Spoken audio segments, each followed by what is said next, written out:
It probably wasn't, maybe it was when it was initially released.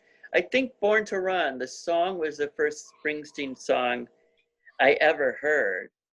And at that time, I was listening to the local classic rock station. So I was into like the Beatles and the Who and the Stones and all of that kind of. Elton John, I love too. Born to Run, the first time I heard that song, I was just blown away. It just, one of those moments, like a movie or a song or a book, the first time you hear it, you remember just hearing it and how you made you feel. And you were, wow. Like Seeing the Light, the old Blues Brothers movie where John Yeah. Belushi got James Brown sing at the church. It was kind of like that when I heard Born to Run.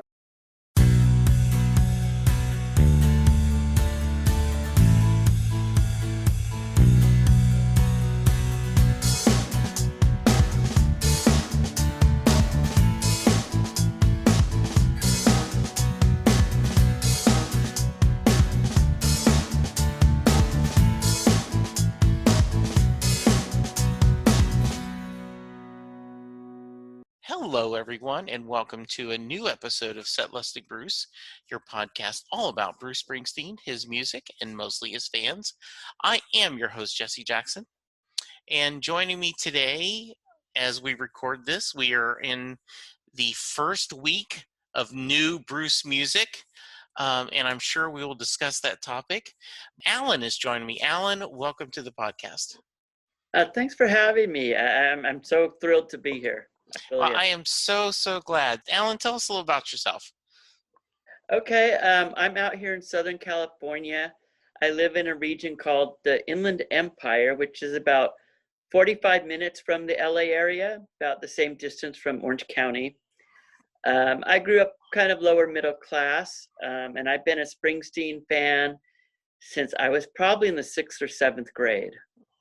Okay, very nice. When did you graduate high school? I graduated high school in 84. Okay, good. So right at the height of the Born in the USA mania.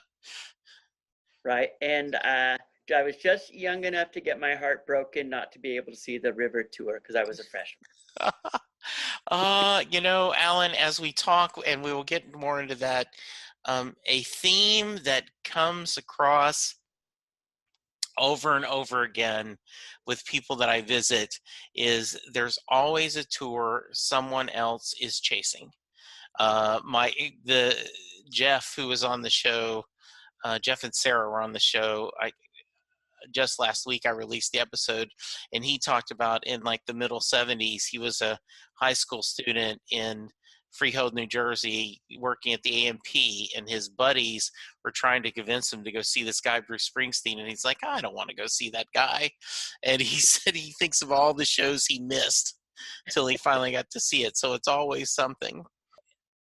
I always like to start at the beginning. So talk to me about, I assume you grew up in California? Yes, one of those rare Southern California natives. Yeah, same thing. I am not a Texas native, but that is a rare thing now, as I live now in Texas.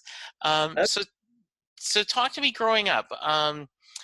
Was your family very musical? How many brothers and sisters do you have? Talk to me about your origin story. Oh, great. As a comic book fan, I appreciate calling it an origin story. I am a huge comic book fan too. We may have to talk a little comics. Well, I am the well-balanced middle child. I have a younger brother and an older sister, and we're each about 3 to 4 years apart. My family, my dad was a classically trained piano player. Oh, interesting. And so we always had music. We would always have him play whatever we were into at the time, Elton John, Beatles, music like that. And my uncle Vinny, he was on the Ed Sullivan Show back in 1961 as part of his group, Little, Dane, and Mason. They were kind of a musical comedy trio with songs such as How Could You Believe Me When I Said I Love You, When You Know I've Been a Liar All My Life. So they were. That is awesome. So you did have music in your blood. Yeah, and Grandma Callaci played a mean mandolin. So Nice. Was there music like at holidays and family gatherings? always, always. My grandmother, who lived to be 103, would insist on it. She would have her mandolin. My dad was more quiet, so she would always yell at him, Alfred, get on the piano. And she would play these great old Italian songs, some of them kind of risque. Looking back, I'm wondering, why was my grandmother singing songs like Roll Me Over and The Clover? I mean, I was 6 or 7. I didn't know what these songs meant. That is that is great. That's good. So, did you, as you started getting older, did you embrace the music? Did you rebel against it? What? When did you find your music? I embraced it. So did my brother, who would go on just a little later to form our own bands. Um, I embraced it. I loved it. I guess some of my youngest memories were being maybe 2 or 3 and just yelling at my dad to play the old Batman TV theme song while I wrapped a towel around me as a cape and ran in circles around the living room and was always around it and always just loved music. But I would get into metal and things like that later on as a form of rebellion. Okay. You mentioned your brother. Your Did your younger sister kind of go her own way? She did, but as you say, go your own way. She's very musical too. She took piano lessons. Okay. She liked a lot of the classic rock. Fleetwood Mac, as we were talking about, Go Your Own Way was one of her favorites. Yes. She loved Peter Frampton and David Cassidy. She was a kind of music lover who would be into 5 or 6 acts. Frampton Comes Alive, Mhm. and that's all she would play. Right? She would be devoted to those 6 or 7 acts passionately. You know, we often, one of the subjects that come up here on the podcast is siblings and how if you are the oldest, you tend to influence one way or the other the younger siblings, where they either embrace your music or they kind of rebel and find their own voice. And so it's kind of interesting, you being the middle child, you're kind of both, right? You've been influenced by your older brother, and then and then your younger sister finding that own kind of voice is kind of interesting. That's cool to share. um Go ahead. They're actually older sister, younger brother, Oh, but okay, that's sorry, got it. Okay. fine. Did So you mentioned sixth grade and finding Bruce. Do you remember when you first became aware of Bruce? It was probably it probably wasn't, maybe it was when it was initially released. I think Born to Run, the song was the first Springsteen song I ever heard. And at that time, I was listening to the local classic rock station. So I was into like the Beatles and the Who and the Stones and all of that kind of. Elton John, I love too. So Hmm. Born to Run, the first time I heard that song, I was just blown away. It just, one of those moments, like a movie or a song or a book, the first time you hear it, you remember just hearing it and how you made you feel. And you were, wow. Like Seeing the Light, the old Blues Brothers movie where John Yeah, Belushi got James Brown sing at the church. yeah, It was kind of like that when I heard Born to Run. yeah. I call it the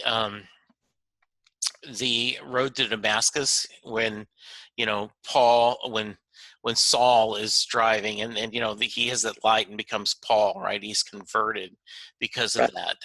I like the Belushi Blues Brothers thing better though.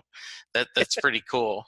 Um, can you and you shared with me a little bit in your email about why his music meant so much to you, but can you kind of articulate what about Born to Run, and as you started finding more and more, what about this kind of spoke to your soul? Yeah, well, when I grew up, my first 4 or 5 years of life was in a city called Norco, which is a very poor, like a lower middle class. Okay. A song like used car off Nebraska. It felt like my childhood, right? You're in the back of that used car with the duct tape keeping the seats together, right? And having to have the wired hanger to get the locks and all of that stuff. So I think coming from a real working, lower class, and also that sense of like a born to run, like, God, yeah, I'm living 45 miles from LA, but when you're a kid, you might as well be 100,000 miles away from Los Angeles, right? You have no transport, you have no mobility. You're kind of just that feeling of being, wow, I'm stuck here, right? And that Sure. escape, which I think even Springsteen himself has talked a lot about wanting that escape, but then, like in his Broadway show, he talks about, but then I still end up right living where I grew up, right? Yeah, exactly. As he said, right, no one's going to buy that. That it is funny though that some of us do move out and go forward, and others of us stay at that hometown. And I'm from a really small town in Louisiana, and when I go back to visit, I have friends from high school that have never that's their life. They've stayed. They've never lived 10 or 20 miles further than where their parents were. And it's just a very different mindset, and there's nothing wrong with that. It's just my wife and I in the middle 80s moved to Dallas, and this has become home. So very different. I always like to preface this question, Alan, with the idea that the number of times you've seen Bruce perform live is not a fair barometer of how big of a fan you are. Depending on your age, your economic circumstances, where you live, all those are factors that can influence how often you've seen Bruce. But for the record, have you seen him perform live? I have, and probably about 20 times. Okay. I'm fortunate living by the LA area that he comes and plays out here on every tour, and he'll play multiple dates. Right. And I have gone to see him, whether it be with the E Street Band, the original formation, the Lucky Town Band. I've seen him play acoustic shows and benefits. And I flew to New York to see Springsteen on Broadway. So it's probably been about 20 times over the years. I've been fortunate to see him. And I would go, if he played a 4-night stand, I would pretty much go every night. Back when I was like probably 19 or 20, I even left my dead-end job at a restaurant called Bowling Coast, which was themed after the cartoon moose. Right. My manager made me to choose whether to work my shift that night or see Springsteen at the sports arena. And you said that was an easy choice. Literally took my time card, checked out. How young were you? I was probably 19 or 20. The adult you may have given a different thought to it, but yes, at 19, it's like, this isn't even a debate. No, I can find a wage job that's going nowhere like next week, right? Yes, exactly. That's too funny. What was your first show? My first show was Born in the USA, the first round at the sports arena. This was before he did another leg where he played the stadiums. And for that one, I only caught one night of that. Okay. Tour. But yeah, after you heard Born to Run and after you discarded it, was this something where you did a deep dive, like you started buying albums, or I guess this would have been cassettes at this time, yeah. or to find his other recordings and such? Yeah, and I'd even go into like the bootlegs, right, for the live shows, and swap with tapes with people back before there was YouTube and all of that. Yeah. I had this high quality tape of his radio performance he did at the Roxy back in 75, 76. Oh, nice. I just loved. Well, seeing him, do you have any stories from the shows that you might want to share with us? Sure. The first show was special because um, we were young, but my dad would always expose us to music. He would drive us, even my younger brother and I, to some bad heavy metal shows, Hmm. and he kind of sit there, kind of, God, when is this going to end? Yeah. I remember taking him to see Springsteen at that Sports Arena show in '84, and I've never seen him so happy because he liked a lot of '50s rock too, Chuck Berry and Yeah. Elvis, that. So just to see his smile, like you guys finally took me to something good. Yeah, that's funny. I'm like, okay, this I can enjoy. That's funny. My other memorable show was I had a heart transplant about 8.5 years ago. Mm. I had tickets to see Bruce literally like 3 weeks before I passed out in my bathroom. And I'm a guy, so it takes a lot to get me to go see a doctor. Right. But I was like, what if I had blacked out while I was driving home on the freeway from work? And so I was like, okay, I'd better get this checked out. About how old are you when this happened? I was about late 40s. Okay. So young still. And that must have been scary.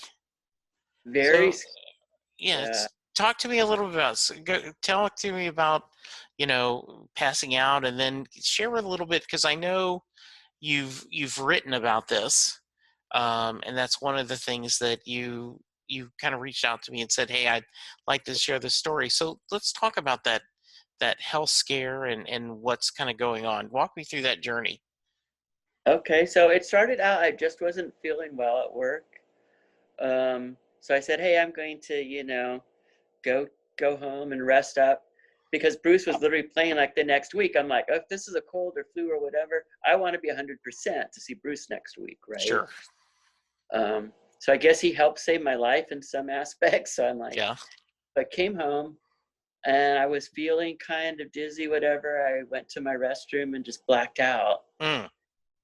So, so I woke up, and that's when I called from Jennifer, and I was like, wow, I passed out. I'm freaked out. Can you take me to like urgent care? Took me to urgent care, and they thought it was my appendix. And I'm no doctor whatsoever. I'm an English major librarian, right? But I knew this was my appendix. But they said, you need to go to the local community hospital. This is how fast this all happened. Okay. Stay overnight. And so I did. And they said, okay, we think it's just something with your blood sugar. Stay overnight. You'll talk to an endocrinologist about, insulin and all that. The next day, I thought, okay, this still isn't bad, right? And they're literally filling out my paperwork to go home. And then I have another episode, Wow. blackout. And that's when they took a look at me. And this all happened in a matter of days. Took a look at my heart and said, you had an artery that never fully formed. Oh, wow. You've been a walking time bomb. Um, and they're like, you probably have just been sitting on your sofa the past like decade. I'm like, no, I'm working full time. I'm teaching part time. I'm working on my master's degree in library science. I'm in a band. They're like, no, you can't be doing this with what you've got in you. Mm. And so next thing I know, literally like within a week after that, I'm being flown by a helicopter to Cedars-Sinai, a really famous hospital in Beverly Hills. A lot of celebrities say, and I'm given just like a 20% chance of surviving that 30-minute helicopter trip from the Inland Empire to Cedars-Sinai. Because the reason why is because your heart is because the didn't fully form. They just basically are saying you've been living on borrowed time. Yeah, that's Wow. a perfect way to put it. And to be perfectly honest, my diet wasn't the best, and my exercise habits weren't the best Sure. on top of that at the time. And so if I talk to me what you're feeling about, because, and I will share with you, in 3 years ago now, I was having a lot of stomach issues. I kept feeling like like I need to use the bathroom, but I can't, and I would just have this pain, and it would be so sharp that I would just, say out loud, F, and like, on a scale 1 to 10, I would call this an 8 or a 9, and then it would go away. And finally, it was bad enough that, I'd gone to the doctor, and the doctor had a lot of different, well, we think maybe you just got old stool, or, maybe we probably need to send you to someone. And then it was actually on Mardi Gras, and March 31st, and I called my family doctor, and I said, I just couldn't go to school today. And he said, okay, you need to go to the emergency room. And within the span of 3 days, it's like, okay, we think you have a tumor. Yes, you have a tumor. Yes, it's cancer, and you've got colon cancer. Oh. And so I'm fine, by the way. But the point was, all of a sudden, your world's changed. So talk to me about, because I would be, my first reaction, Alan, would be, okay, you've got to be effing me, right? Like, this is not, you're telling me I've had this, but I've been fine, right? So walk me through that process. Yeah, well, the strange thing was this: I was so bad, like where I was sent to Cedars-Sinai. Yeah. That up like probably about a week later, right? And I'm in a hospital room, foggy, with all these monitors, about 27 IVs connected to me, and just not knowing what is going on. Is this a dream? What happened? I kind of remember going to the community hospital, Right. but I had to, and I had been hooked up, and had been on the drug that Michael Jackson was on, right? Okay. Where you're in a dream state, basically. So I just remember waking up, and then I'd lost literally like 20 pounds. My beard was like long. It was just surreal, and it was just trying to figure out what happened. I remember a very, very close friend of mine coming in to see me like a week later and tell me, your heart stopped. You were dead. The doctor said it was your decision and your will to continue on that got you through. Wow. And I was there at Cedars, and music became I don't know if you had the same, a very healing thing for me. My nephew had, who was probably about 8 at the time, had a little Fisher-Price little plastic CD player. Okay.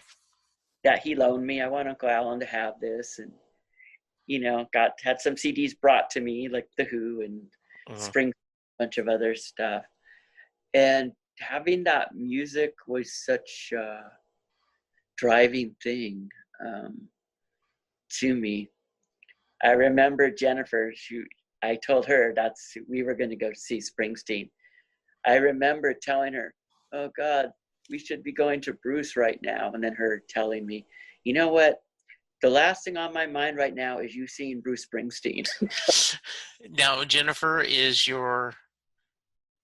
She was just, I see, a very, very dear. Okay, dear friend. Okay.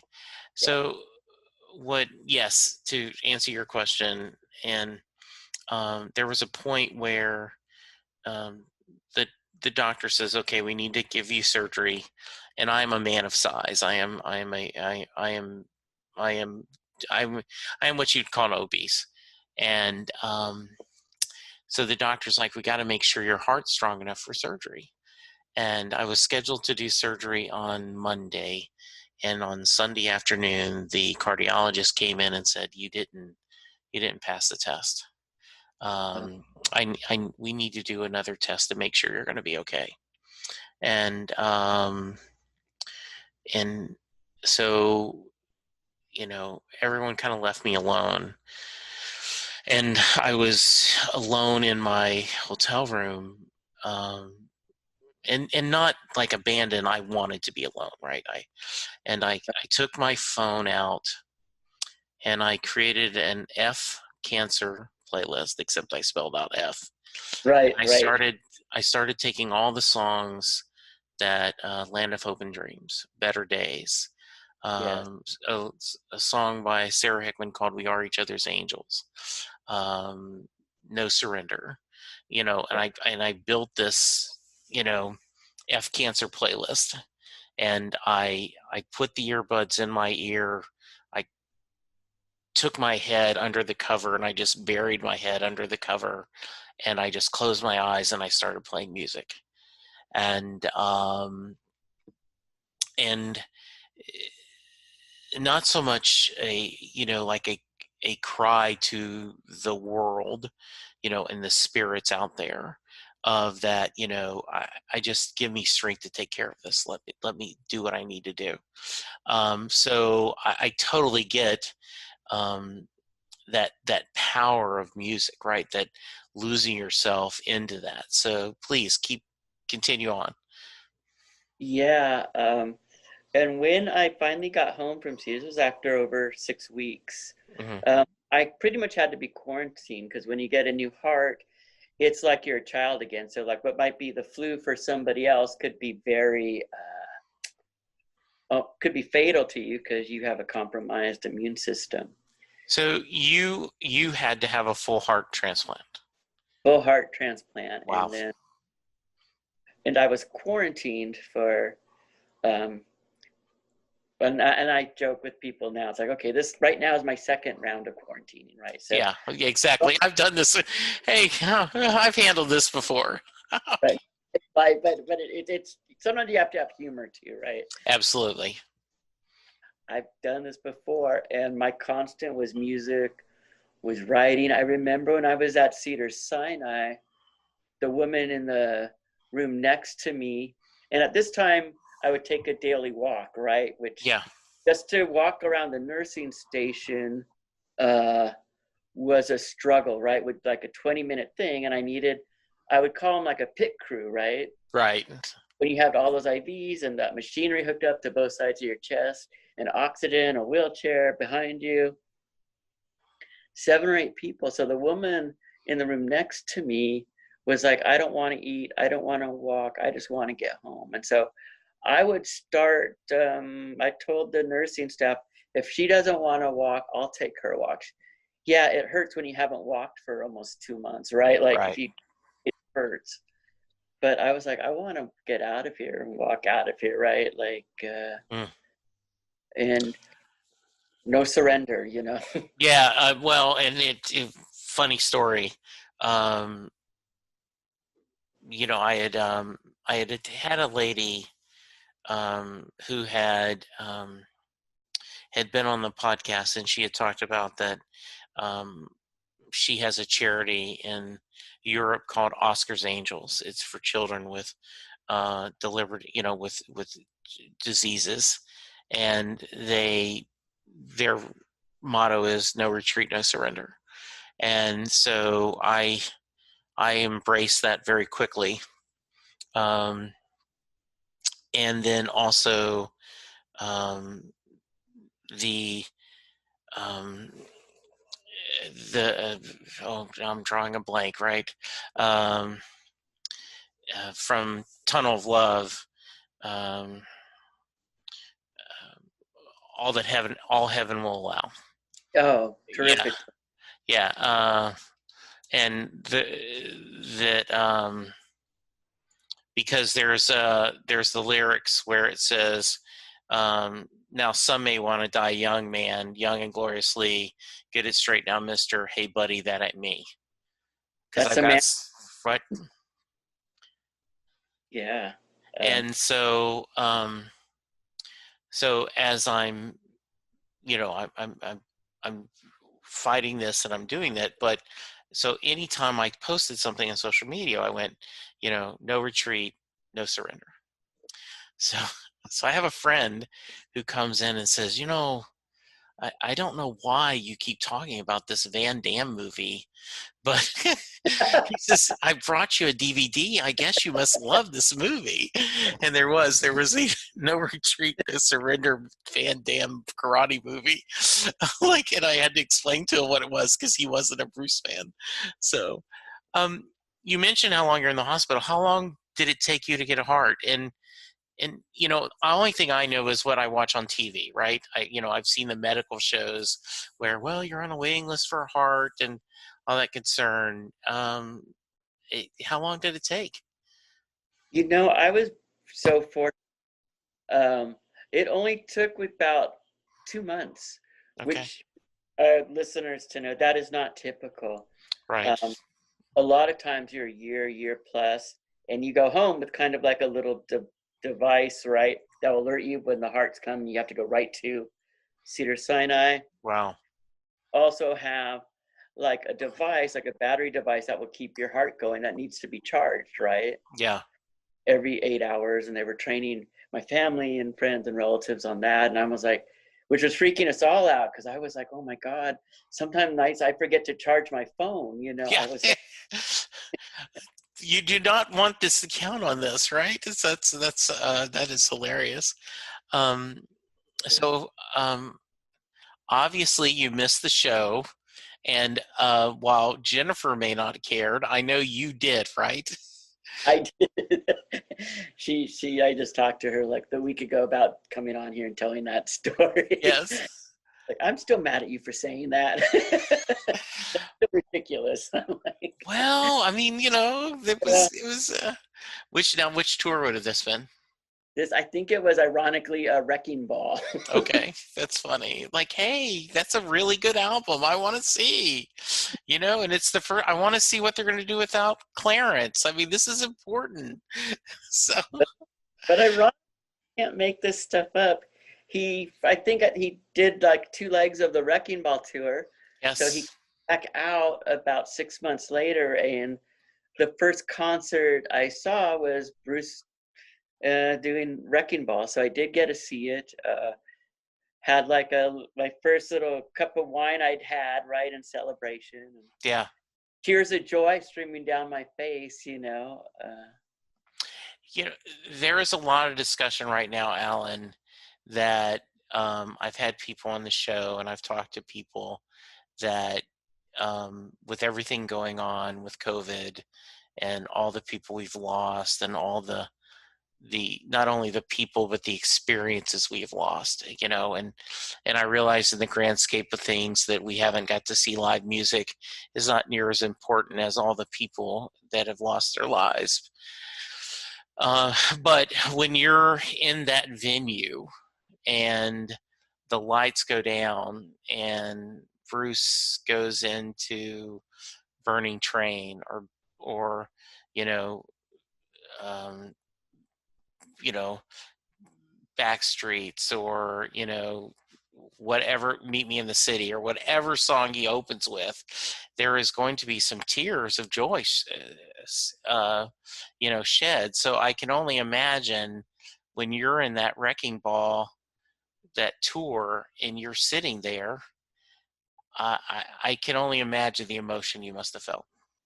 I felt like I come full circle. That okay, I'd made it, and all. And I just was thinking about just to be there and just all the love, the family, the friend, Mm-hmm. everything, everyone that had been with me. And I think Bruce even said something about everyone who'd been with me on that journey here, right? And Yeah. on that tour, he even talked to the ghost, right? Of Yes. those still very much with us, which brought me back to my first Bruce show going with my dad, who has since passed on, right, a while ago. So it was, I don't know if I'll ever have a show that will be like that in my life. I don't expect to, that overwhelmingly emotional with joy, sadness, sorrow, reflection. It was riding a wave of emotion, basically. That I can imagine. So, Alan, how's your health now? My health now is so good. I'm happy to report. I'm 8 years out, over 8 years. It'll be 9 years. Um, at Cedar Sinai, one of the doctors calls me their golden child, Oh, that's perfect. which is good because they're like, "Wow, you really hunkered down. You really do your exercise, take your meds, your diet, and I was nobody's health expert before this. Yeah. Trust me. Yeah. I, there were plenty of fast food wrappers in my uh, trash. Yes. So you sent me a little bit of an excerpt. Talk about your writing and what you did. Well, it wasn't even meant to be published initially. Um, I wrote it because that woman who was next door to me at Cedars really had an impact on me and you were talking about your situation too, where circumstances will befall you in life that you can't control or don't see coming, but what you can control is how you react to it. Yeah. And so I said, okay, I'm stuck in my apartment. Um, I've got to set myself up a schedule, right? Okay, I'm going to see my physical therapist from this time, a walk, a meal, meds. I'm going to write 2 or 3 hours a day just to journal, just to process everything. I'd gone through and I shared that with some friends who also happen to be English majors and said, oh, Alan, you should really do something with this. And so I found a small local publisher, Pelicanesis, and worked with them for about another year on it, piecing it together. And yeah, it was very therapeutic. And I've do I've done lots of talks for Donate Life, One Legacy, using the book as a tool to reach out. And again, the proceeds, of course, go to Heart Association. And the name of the book? Is Heart Like a Starfish, over a song my band wrote like 20 years ago that Mm-hmm. was influenced by a quote, Heart Like a Starfish, meaning the story it came from, or the phrase came from, a romantic relationship, right? Where your heart can be broken, but like a starfish who breaks its leg, it can be regrown. So the song was written as the influence, but of course, post surgery, it became something literal, right? Yeah. And so that became the natural title. And of course, my first show that our band got to play, after I was able to play, of course, that song featured prominently at that show. Yeah, and I see it's available on Amazon. Yes. Is that the best place to get it at? I probably better for just to support local publishing to go to the publisher Pelicanesis, Okay. Pelekinesis. I pray to God I spelled that right. I think I did. Okay. And I will look that up as we're talking. So you mentioned you're in a band. So talk to me a little bit about that. Yeah, so I'm in a band called Refrigerator, and my brother has a label called Shrimper Records that's put out a lot of local and some national acts by bands like the Mountain Goats, who people may have heard of, or some solo projects from band members from bands like Yola Tango, things like that. So our band is called Refrigerator, and we're a lo-fi band, which means we started out just putting out cassettes from bedroom recordings, which all ties back again to Springsteen and Nebraska. Mm-hmm. Talk to me. Tell me what you mean by that. So lo-fi or bedroom recordings is a terminology that came about in the early 90s of bands. Like for us, it was just like a financial thing, right? We were like 19, 20, 21, 22. We had no other way to get our music out there than to, dub cassettes. make our own covers, make Xerox copies of the cover and fold it and just record it on a little 4-track or even just like mini cassette recorder, right? 1 track. And so that's how we record in studios now, but we got lumped in with that scene, even though that wasn't our intention. It was just where we were at economically, right? We wanted to put out music, and we're like, hey, we can put out cassettes and we can make our own covers. My brother worked at a local record store, so what they would do, they would have what they call cutouts. For listeners who don't know, cutouts would be a major label will put out a release by a band that doesn't really go anywhere.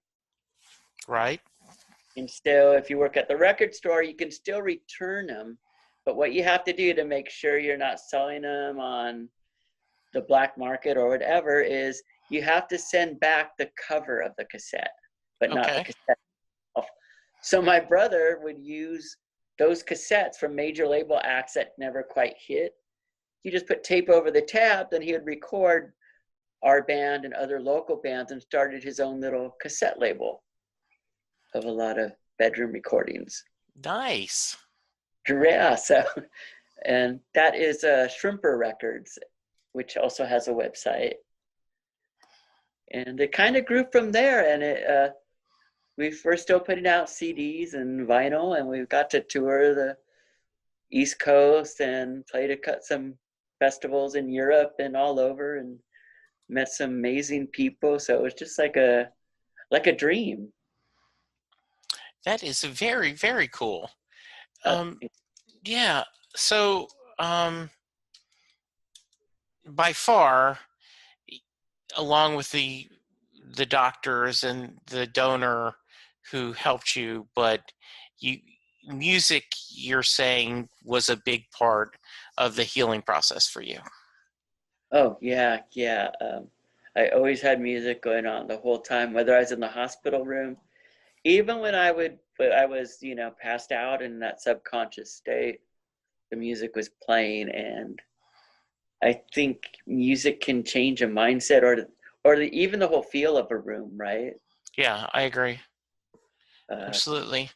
Are there favorite songs or albums that not only helped you through your medical, but that continue to ring for you? My favorite Springsteen record is Nebraska, because just the lyrics, they were each like a short story. Absolutely. The rawness of it, the way it was recorded, would definitely like inspire my own band very heavily. Mm-hmm. Bruce just recorded this on a 4-track cassette, right? And it was just, I'm just releasing the cassette. It sounds better. There's an intimacy to it. I just get lost in that record. Although, I think you have to be in a certain mood to listen to Nebraska. It's not an easy listen. Right. Yeah. I feel like in a lot of ways, Western Stars is a sequel, because I feel like Western Stars is a collection of short stories as well, that they could very much be by Elmore Leonard or Zane Grey, Louis L'Amour, even, these, because they're tales of the West. And so I'm a big Western Stars fan, as well as Nebraska. Western Stars, I love too. Who Yeah. else in their 70s is putting out works like that? They're still putting out masterpieces, right? That's amazing. So maybe. Yeah, what are your thoughts of Letter to You? I've got to listen to it a couple times.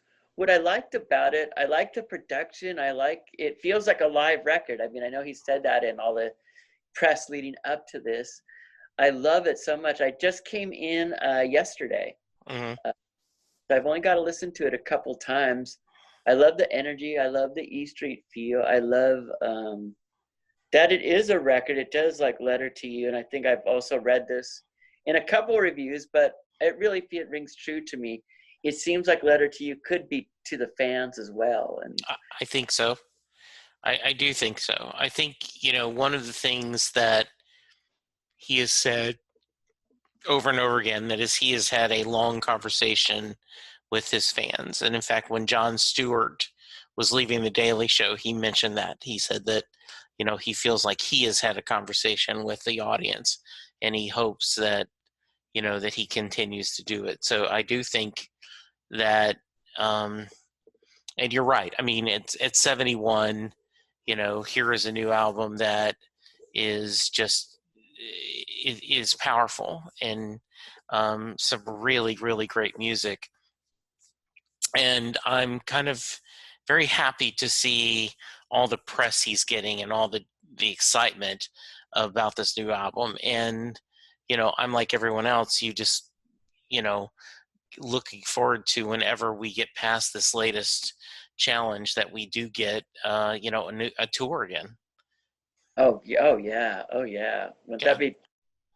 Because you just listen to this new record, and you're like, oh God, this record demands to be played live. I think you're right. Absolutely. So, Alan, what have I not asked you that I should have? Wow, I think we've covered quite a bit. Yes, well, I told you it would be a good conversation, and I did. By the way, I while we were talking, Pelicanesis. I do have the link to the book, so I'll include that in the show notes, so they can go directly from there. So I think it's time for the Mary question. Okay. So for those of you who may be new to the show, Jay Armstrong is a just recently retired honors English teacher. He just retired, but he is every year when he was teaching his seniors, they would spend 2 days going through Thunder Road and treating it like a poem, breaking down all the lyrics, talking about the imagery that Bruce created with the lyrics, and talking about the themes of the song, comparing it to Robert Frost, The Road Not Taken. And at the end of the 2 days, Jay would look at his class and say, okay, your question is, does Mary get in the car at the end of Thunder Road? So, Alan, that is your question. Does Mary get into the car at the end of Thunder Road? Yes. I don't think she does. I think a lot of the hints we see in the song, or when she's described, is like a person who is almost afraid to take that next leap. He's trying to convince her, hey, come with me, let's leave this behind. Don't stay inside and study your pain, make crosses from your lovers, throw roses in the rain. It feels like her outlook is more of a person that's resigned to their fate, as opposed to somebody who wants to create their own destiny and see what happens. Another thought about Mary's role in Springsteen songs is that I think that what happens at the end of Thunder Road down the line really is not Mary running off with the narrator of Thunder Road, but the narrator of Thunder Road coming back to Mary in the end, as evidenced in Springsteen songs from The River onwards, where we have several references to Mary and their life together. I think that is a very good answer. Well done, sir. Nice. But that's a great question, by the way. Well, thank you. It has become my version of the actor studio. He has these questions. I end every show with that. So, and I like your answer. I like your answer a lot. If someone wants to reach out to you, what is the best way to do it? Are you on social media at all? Yeah, I am. I'm both on Facebook, my email, which is what we've been going back and forth, which is A as in Alan and my last name, Callaci at yahoo.com. And maybe you could put that in the notes too, because I know it's a long. I will do that. Yeah. I will do that, Alan. I will certainly will. What are you working on now? Oh, so what I'm working on now, the band, we luckily got everything, all the rough mixes and stuff of our forthcoming record done right in mid-March, so basically right before COVID. So, Nice. and luckily you're able to do remixes and mastering and all that stuff. You don't have to all be in the same room. And so we hope to have that out early next year. Well, very nice. I appreciate that. You may have to come on and promote it. I'd love to. Oh, the other thing I think I forgot about the Springsteen link is we're both Italian and Catholic. I think Ah, that was that connected.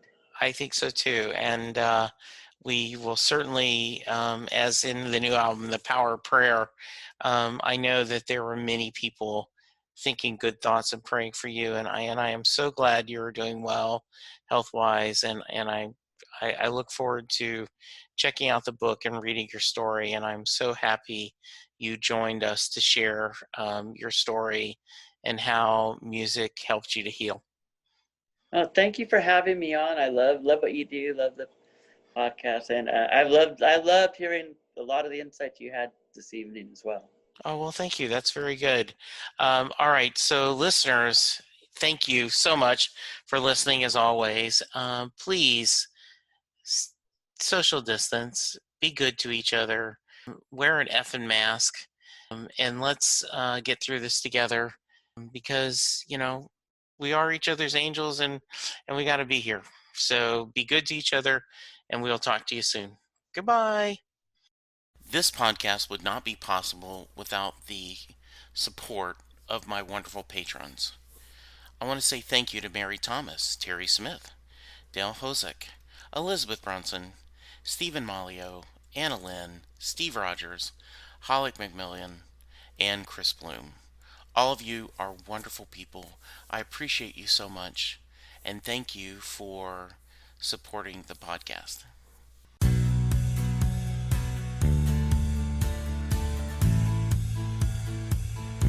You just heard the fun talking, hard rocking, music loving, album ranking, fan thinking, joy spreading, lyric reading, story sharing podcast that is the one, the only, Said Listening Bruce. Said Listening Bruce is part of the Southgate Media podcast group. The theme for Said Listening Bruce was written by David Rosen, used by permission.